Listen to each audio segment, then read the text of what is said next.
खुलुमबाय स्टुडिअ दं आं राजीव बसुमतारी आरो बे समाव प्रमोद बर'नि दैदेननाय UPPL राजखान्थि दोलोआ माबे गोदान एबा माबे मोनसे गोदान स्ल'गानजों रायजो राजाफोरनि खाथियाव थांगोन। थांनाय 5 बोसोराव बिथांमोननि स्ल'गान एबा UPPL नि स्ल'गाना जादों परिबर्तन दरकार प्रमोद बर'नि सरकार। बे स्ल'गाना दायो गोजाम जाबाय, बे स्ल'गाना दायो सोलिलिया। नाथाय बे बाराव प्रमोद बर'नि दैदेननाय राकेश ब्रह्म बिथांमोननि दैदेननाय UPPL राजखान्थि दोलोआ मोनसे गोदान स्ल'गान दिहुनदों आरो बे स्ल'गाना हिन्दी रावजों। बे जाहैबाय चलो BTC पाल्टाई चाचा चाचिर बारिजाय। नंगौ बे समाव फिन आरोबाव फोरमायबावनि चलो BTC पाल्टाई चाचा चाचिर बारिजाय। बे स्ल'गानजों रायजो राजाफोरनि खाथियाव थांगोन प्रमोद बर'नि दैदेननाय UPPL राजखान्थि दोलोआ।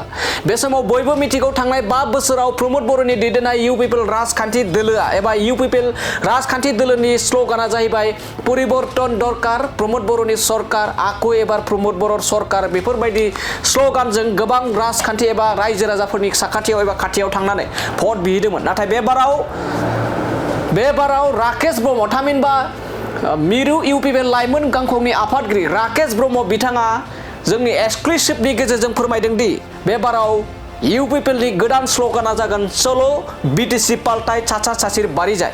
फिन फोरमायबावनि चलो BTC पाल्टाई चाचा चाचिर बारिजाय। बे स्ल'गानजों रायजो राजाफोरनि साखाथियाव थांगोन एबा साखाथि एबा दरखंआव रायजो राजाफोरनि दरखंआव थांगोन होननानै बे समाव BTC नि एबा UPPL नि MCLA राकेश ब्रह्म बिथाङा फोरमायो। दानिया फैदो बिदिब्ला चलो BTC पाल्टाई चाचा चाचिर बारिजाय। बे बाथ्रा एबा बे स्ल'गानखौ लानानै माबोरै बाथ्रा बुंथिदों जों एबा रायजो राजाफोरनि साखाथियाव माबे मोनसे गोदान स्ल'गानजों रायजो राजाफोरनि साखाथियाव थांगोन बेखौ जों राकेश ब्रह्म बिथांनिफ्राय जों आबुङै खोनासंना लादोनि। मुसलमान समाजनि न' थांनो नागिरदों बेनो जाहैबाय चलो BTC पाल्टाई चाचा चाचिर माने बारिजाय।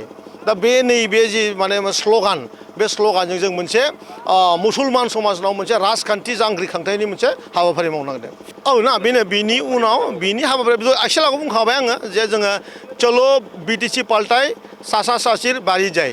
बे मोनसे जोंनि बिराद गिदिर मोनसे मासिभ रेलि माबा जागोन बे मा होनो बेखौ जों न'खर न'खर थांनानै जोंनि खोथाखौ फोरमायहैनाय मोनसे हाबाफारि जागोन 25 निफ्राय